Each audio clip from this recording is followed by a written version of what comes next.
Welcome to Speak English with Energy.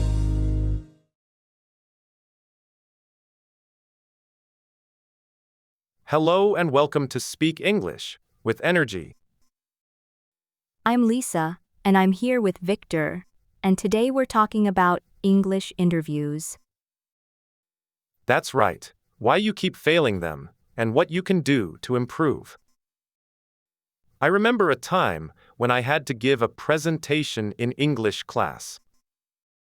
I was so nervous, my heart was racing, and I stumbled over my words. It was a really frustrating experience, and I felt like I'd failed.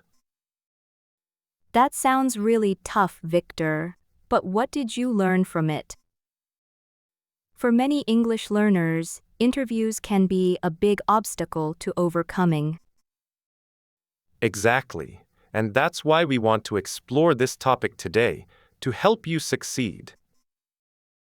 So, let's dive in and look at some common mistakes people make in English interviews. And we'll share some practical tips to help you prepare and feel more confident. I had an English interview last year and felt really unprepared. I studied English for years, but still struggled to speak confidently. It was frustrating because I knew the answers, but couldn't express them clearly. That sounds really tough, Victor. What did you think was the main issue? I think it was my lack of practice in speaking English in a professional setting. That's a great point. Many learners focus on grammar and vocabulary, but neglect speaking practice. So, how did you prepare for the interview, and what did you learn from the experience? I prepared by researching common interview questions and practicing my responses.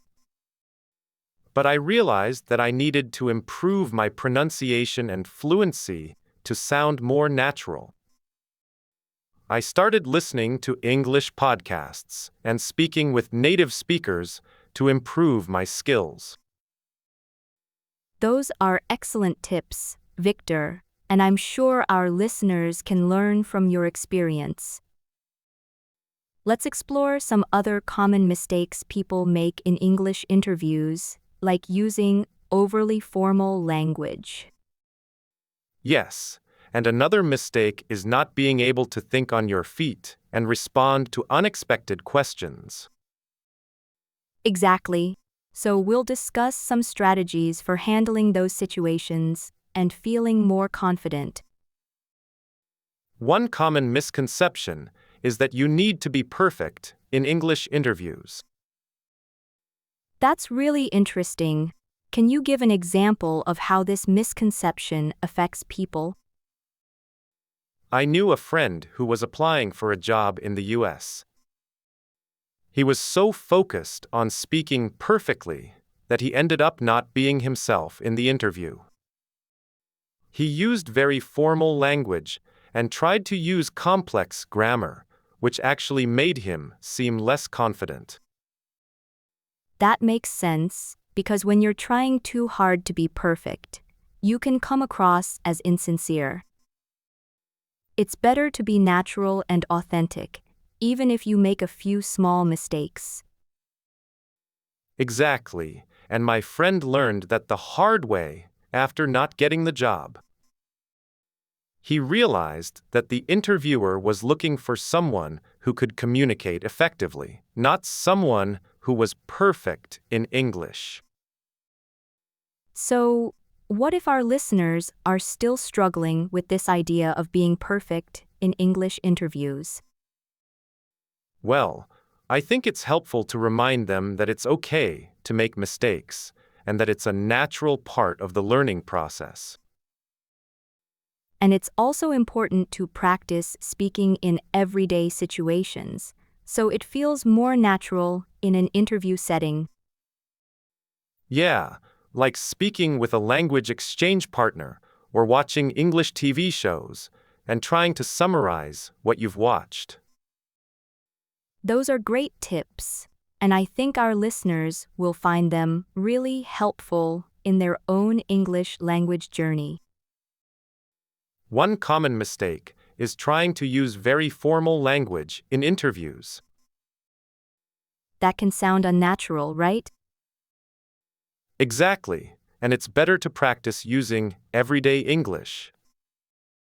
So, what's a practical tip for our listeners to try this week? Well, I think they should try to describe a simple task, like making a cup of coffee. They can record themselves and listen to see how they sound. That's a great idea, and it can help them feel more comfortable with their accent. And another tip is to practice answering common interview questions. Like, why do you want to work for this company? Or, what are your strengths and weaknesses? Those questions can be really tough, but preparing ahead of time makes a big difference. Yeah, and it's also important to focus on the conversation, not just the questions. So, our listeners should try to have a conversation, not just answer questions. Right, and that will help them build a connection with the interviewer. And that connection can make a big difference in the outcome of the interview. Let's look at a real example from my experience. I once had a friend who applied for a marketing role. He researched the company and found their mission inspiring. That's great. What happened during his interview? He was able to connect his skills to their specific goals. And did that help him stand out as a candidate?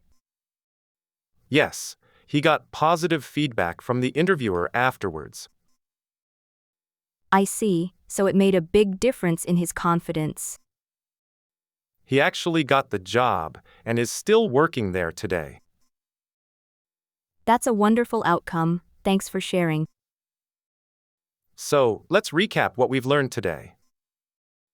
We talked about preparing for common interview questions and how to focus on the conversation, not just the questions.